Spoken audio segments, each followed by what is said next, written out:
Shalom. Thanks for joining today. You know, we're always making choices, and we need to be very mindful of the choices that we make.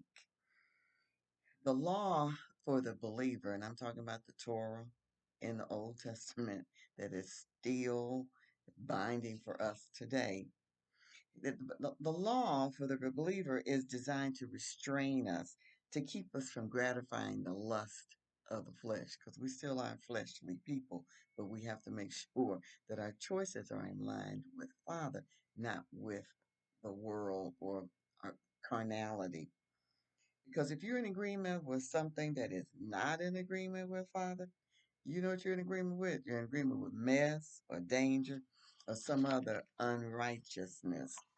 And the thing about that is, when evil is in the mix, you can't even blame Satan for your actions because you came into agreement with it, if that's the case, with this unrighteousness. So Satan's not to blame. It's us that's to blame, really.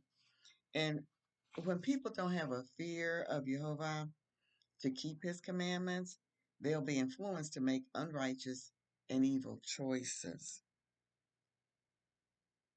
Word to the wise is sufficient. However, not all people are wise in the areas in which they are warned to take heed. Here's an example. A few years ago, my late husband Floyd told me about an incident that happened in his young teen years and that shines a spotlight on you are either influencing or you're being influenced. Okay. Floyd had four buddies when he attended junior high school in Detroit on the west side. They all lived in the same neighborhood. They walked to school together. They had some classes together. They ate lunch together, walked home together, shared secrets, and hung out together. As Floyd told the story, one of the boys, Dan, was often mistaken for Floyd's brother because they both were quiet and they both had squinty eyes. And I think not up like that, but kind of squinty. Okay, he had squinty eyes. So Frank, who was not one of this buddy group, also lived in the neighborhood and was a year older. Frank was known as a thief and a bully. The truant officer made frequent visits to Frank's home, but Dan became fascinated with the excitement of how Frank lived and started to hang out more with Frank than with Floyd and the other three guys. Now, Floyd and the other guys tried to tell Dan Frank was trouble and Dan shouldn't hang around him, but Dan didn't listen.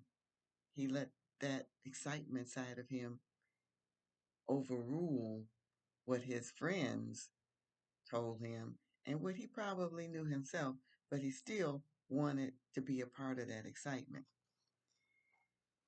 Floyd continued to tell the story and he sighed heavily as he continued.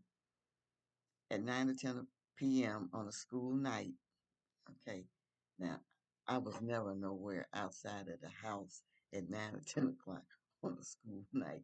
When we were raised, you just weren't, okay? As a matter of fact, when the street lights came on, you need to be in the house. Uh, Frank and two other boys drove up to Dan's house and got him to go for a joyride. Frank had stolen the car. Police spotted the car, and Frank sped up to outrun the police.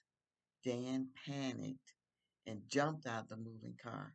He was killed instantly.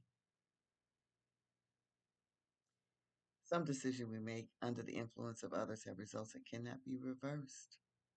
What happened to Frank? During the ensuing years, he was arrested for carrying weapons, resisting and obstructing an officer, and manslaughter. Some years ago, when we did look up on the Michigan Offender Tracking Information System, okay, Frank was in prison for life for second-degree homicide murder. You know, and it's a shame because there are some choices that we will make that will have permanent effects. Now, Paul mentioned something in terms of the Corinthians on the choices that they make. And he quoted, then it was a Greek dramatist, but he was this Greek person was known to his audience in Corinth. And Paul says in 1 Corinthians 15:33, do not be deceived. This is the amplified version. Bad company corrupts good morals. Enough said.